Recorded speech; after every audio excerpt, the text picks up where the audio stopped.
পর্যটকদের সাথে পার্বত্য চট্টগ্রাম ভ্রমণে আবারও নিষেধাজ্ঞা। পার্বত্য অঞ্চলে সমসাময়িক পরিস্থিতি বিবেচনা ও পর্যটকদের নিরাপত্তার স্বার্থে বান্দরবনে আগত দেশি বিদেশি পর্যটকদের 14 মার্চ থেকে অনির্দিষ্টকালের জন্য রোয়াংছড়ি, রুমা ও তাঞ্চি উপজেলার পর্যটন স্পটগুলোতে ভ্রমণের নিষেধাজ্ঞা জারি করেছে বান্দরবন জেলা প্রশাসন।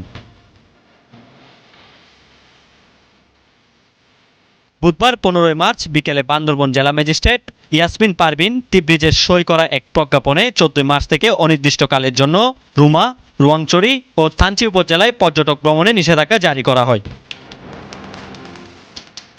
ওই গণবিজ্ঞপ্তিতে বলা হয়, বান্দরবন পার্বত্য জেলায় স্থানীয় ও দেশি বিদেশি পর্যটকদের নিরাপত্তার বিষয়টি বিবেচনায় রোয়াংছড়ি, রুমা ও তাঞ্চিতে স্থানীয় ও দেশি বিদেশি পর্যটকদের ভ্রমণ পরবর্তী নির্দেশ না দেওয়া পর্যন্ত নিষিদ্ধ করা হলো। এছাড়া পার্বত্য চট্টগ্রাম জেলার 7টি উপজেলার মধ্যে রোয়াংছড়ি, রুমা এবং তাঞ্চি উপজেলা ব্যতীত অন্যান্য উপজেলায় পর্যটক ভ্রমণ করতে পারবেন বলে গণবিজ্ঞপ্তিতে উল্লেখ করা হয়েছে।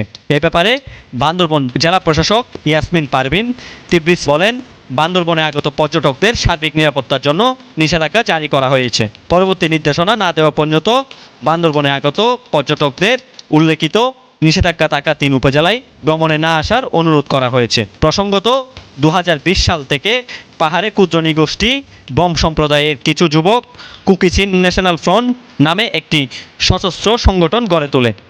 পরবর্তীতে তাদের আশ্রয়ে সশস্ত্র প্রশিক্ষণে যুক্ত হয়ে সমতল থেকে আসা নব্য জঙ্গি সংগঠন জামায়াতুল আনসার, ফিলহিন্দাল সার্কিয়ার বেশ কিছু সদস্য। তাদের নির্মূলে গত বছর অক্টোবর মাস থেকে পাহাড়ে অভিযান চালাচ্ছে যৌথ বাহিনীর সদস্যরা। এই অভিযানে এ পর্যন্ত কেএনএফ এর 17 জন নেতা ও সদস্য সহ মোট 59 জনকে গ্রেপ্তার করা হয়েছে। অন্যদিকে রোববার 12 মার্চ দুপুর 1টার দিকে রোয়াংছড়ি উপজেলার রনিনপাড়া, পানকিয়াং পাড়ার মধ্যবর্তী এলাকায় সেনাবাহিনীর টহল দলের উপর গুলিবর্ষণ করে পাহাড়ের বিচ্ছিন্নবাদী সশস্ত্র সংগঠন কুকিচিন ন্যাশনাল ফ্রন্ট কেএনএফ এর অস্ত্রধারীরা।